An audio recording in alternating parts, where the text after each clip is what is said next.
not all Hindus are the peace-loving people that you stereotypically think of. There is a large amount of them that are violent and extremists that will murder people for violating their ideas of their religion and stuff like that. And it's pretty wild.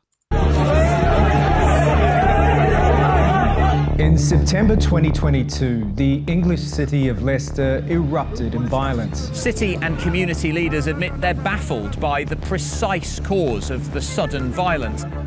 What's thought to have started as a confrontation between rival fans after a cricket match between India and Pakistan escalated into clashes between the city's Hindu and Muslim communities, leaving dozens injured and at least 47 people arrested. He's inciting violence and you're allowing it. How was he supposed to arrest 400 people? To all the so-called Hindutva wannabe gangsters, don't ever come out like that again.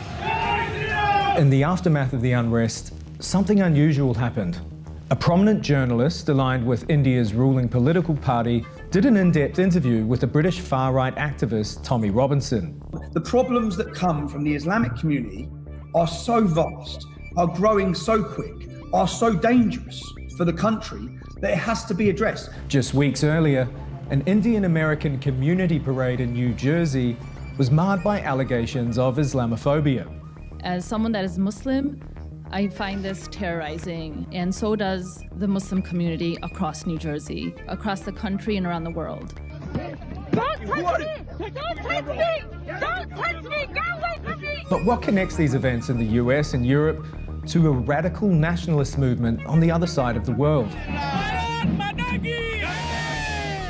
This is how far-right Hindu nationalism is fueling violence and sparking fears for the future of Indian democracy.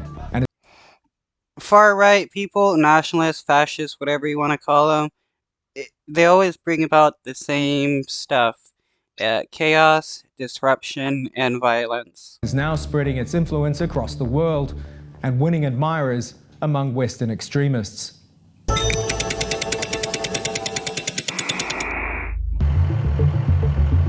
Last August, the small city of Edison, New Jersey, hosted a parade organized by an Indian-American business association. But what seemed like an innocent community celebration quickly became mired in accusations of Islamophobia, all because of this bulldozer.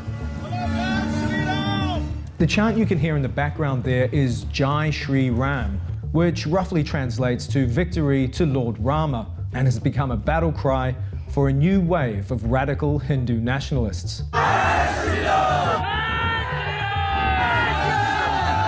The chant. This is no different than like Christian extremism, where people extreme glory to God and then go bomb a Planned Parenthood or attack a bunch of LGBTQ people. It was also heard prominently in the UK and in countless acts of violence across India itself. What the average resident of Edison may not have realized is that in India, the bulldozers become a coded symbol for government campaigns to demolish Muslim villages and communities. You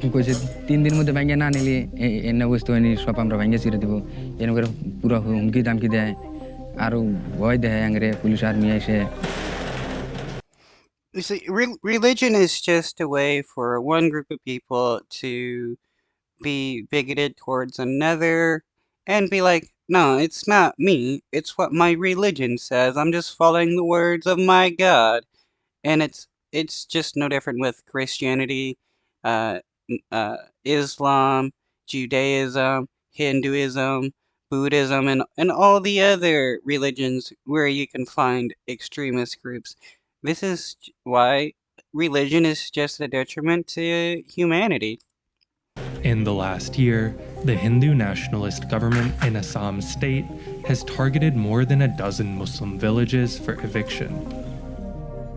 The bulldozer in New Jersey was decorated with posters of Narendra Modi, Jai Sri Ram. India's populist prime minister, whose party, the BJP, advocates a hardline form of Hindu nationalism known as Hindutva That's been accused of inciting deadly violence in India, as well as inflaming the tensions in Leicester and elsewhere.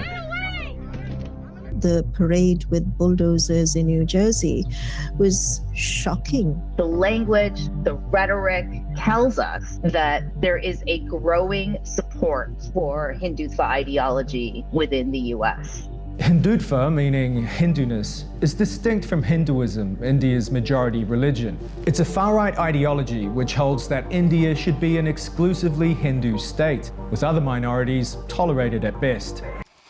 So they want to create a nationalist nation of just what they consider to be Hindu people. That's pretty messed up. We need to do away with these types of inclusionary ideas and racism. अगर हिंदुस्तान में रहकर अगर हिंदुओं को अगर कोई ललकारेगा उसको इस भारत देश में हम रहने नहीं देंगे। हिंदू अलग संस्कृति है, मुस्लिम अलग संस्कृति है, दोनों एक साथ नहीं रह सकती, दो संस्कृतियां कभी एक साथ नहीं रह सकती हैं। Many of it. And you could exchange what he said about Muslims and Hindus having different cultures with anybody else that is being racist, like, white people in America that claim that white people and black people have such different cultures that they can't coexist together, or right-wing Israelis saying that Israelis and Palestinians have such different cultures that they can't coexist. It's just right-wing racism at most. Its leaders explicitly advocate violence as the way to achieve this nationalist vision, specifically targeting India's Muslim minority. हमारी बहनों को पथभ्रष्ट करते हैं और उनको हमारे समाज से अलग करते हैं, तो ऐसे दरिंदों का हम लोग जो है सर फोड़ने का काम करेंगे। Officially a secular state, India's population is about 80% Hindu, with a Muslim minority of about 14%. This minority has become the prime target for Hindu nationalists who push a conspiracy theory that Muslims are waging a kind of demographic war to eventually gain dominance. Oh, so instead of the white replacement theory, the Hindu right-wingers have the Muslim replacement theory, or the Hindu replacement theory, claiming that Muslims are trying to replace Hindus. Pretty wild. And what Biden wants to align himself with the leader of India, who is also pushing this type of extremism. Hindutva is spread by a sprawling network of political parties, paramilitary groups, and street-level vigilante gangs, which have been linked to lynchings, sexual assault, and extreme acts of violence. The most prominent of these groups is probably the RSS.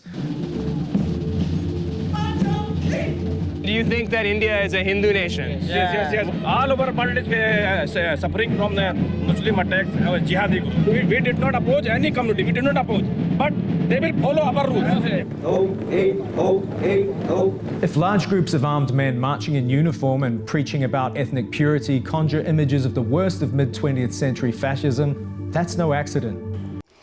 Yeah, any group of people can become a fascist, be it, white American Nazis to Hindus in India.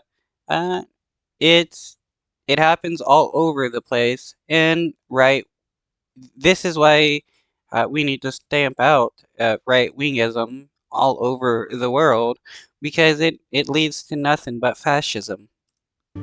The RSS, formed in 1925, and its early leaders explicitly modeled themselves on Hitler and Mussolini, arguing that India should deal with its Muslims the way Nazi Germany did with its Jews. Wow. So but this is how all right-wingers think. The only way of dealing with the people you hate is the final solution, and that is genociding every single buddy that you dislike. Hindutva draw from Nazi imagery. So they have that Nazi Hitler image of the family.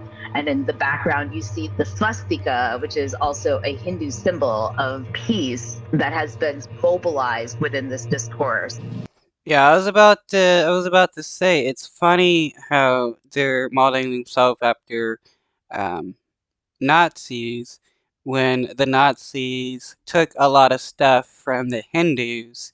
I guess it's just time for these fascist Hindus to become the Nazis of the day. Many people have argued that the RSS is modeled on the SS. The Nazis and the RSS became reviled for a while, but we see a revivalism of that ideology here. Many folks, including Prime Minister Narendra Modi, within the current Hindu right-wing movement, come out of that RSS paramilitary training. So you can say that Modi is just a Hindu Nazi, um, instead of fighting for, instead of white people fighting for, uh, you know, a German homeland or fighting for an Indian homeland and going to, mass murder anybody to make make it possible. Narendra Modi's party, the BJP, is the political wing of the RSS and has dominated India's parliament since he was elected Prime Minister in 2014. Modi is considered a nationalist. He campaigned as a hardliner on foreign policy and by invoking threats to people's safety. This has coincided with a massive surge in anti-Muslim violence, and this violence often revolves around cows. I'm about to meet up with... Yeah, don't talk about eating beef or anything around these Hindu extremists because they will all freak out and murder you over it. And it's stupid because it's just an animal. The fact that these people like worship animals or cows to such an extreme is wild because it's just a stupid animal, nothing more, nothing less. There's nothing special about them. And it just go it's just a thing about like religions in general. They will worship people will worship the most stupidest of things, thinking it's divine, and in reality, they just look stupid and like a fool. With a group of self-fashioned cow protectors. Hindu धर्म में गाय को माता का दर्जा दिया गया है। वो मुस्लिम धर्म के लोग हैं जो हमारी आस्था को छेड़ते हैं और हमारी आस्था को छेड़ने वाले के साथ हम लोग बर्दाश्त नहीं करते, इसीलिए उन्हें पकड़ते हैं हम लोग। The cow is a sacred animal to Hindus. That's why we capture them. Anybody who taunts our belief, we will capture them. Wow, that's messed up. And so-called cow vigilante groups have often carried out attacks, including murder, on Muslims, often based on mere rumors that they may have eaten beef. When you see someone slaughtering a cow, what do you feel? अगर आपने ही ये काम कर दिया तो दिल ये करता है कि आपके हाथ काट दूं। जय गौ माता! जय गौ माता! Wow, they worship a cow. How stupid is that? They can see someone killing a cow and get so enraged that they murder the person. How stupid is that?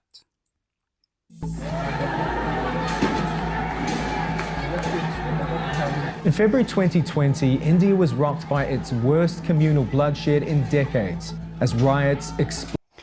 It's wild though that these people can watch an innocent person get raped or killed and have no emotion about it whatsoever. But hey, don't kill a cow in front of them. Exploded across the capital, New Delhi. Often bloody,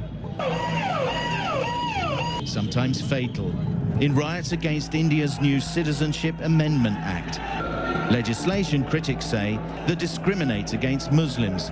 Horrifying reports emerged of targeted lynchings, with men, women and children being beaten to death, even burned alive.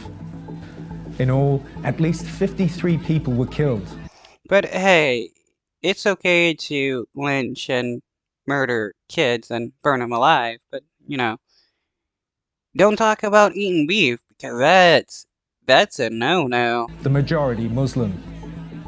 Accusations flew that the government and police had done too little to prevent the violence and may have actively encouraged it amid an ongoing pattern of Hindutva-fueled violence and discrimination against India's Muslim population.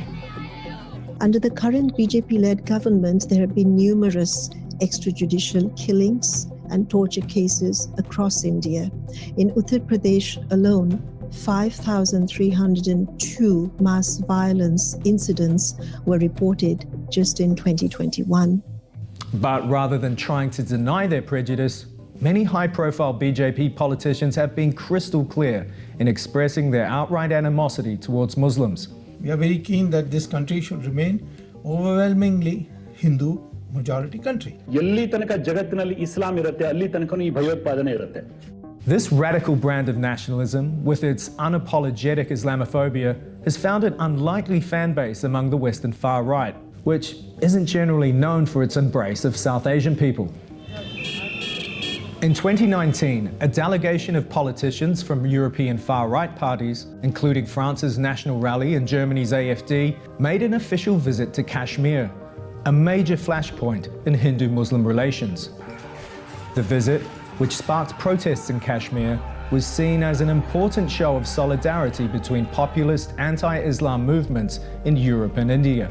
22 out of 27 MPs are affiliated to far-right parties. Modi's brand of nationalism has also been hailed as a blueprint for the wave of right-wing populist leaders around the world that have followed in his wake, with former White House chief strategist Steve Bannon reportedly describing him as a Trump before Trump. Prime Minister Modi is doing a truly exceptional job for India and for all of the Indian people. Critics of the BJP can face violent attacks and harassment from both the Indian state and online Hindutva activists, both in India and abroad. We see this kind of threat actually all the time. The worst one was a man or woman who said, if this conference goes forward, I will become Osama bin Laden and I will bomb everyone. India's democracy is under threat. I would argue that Intifada is a global threat. We are looking at a movement that is seeking to find right-wingers are a threat to democracy world around, no matter what nation you're in. The fact if there are a right-wing group in that nation, they're a threat to the democracy of that nation, because right-wingers don't care about democracy. All they care about is murdering everybody that they hate. Inroads by leveraging these kinds of connections within the West as well. What happens in India matters. The country is predicted to soon overtake China as the world's most populous nation and become the world's third largest economy. India's success has been built on an explicitly secular constitution intended to protect the rule of law and guarantee the rights of all its diverse citizens, regardless of religion.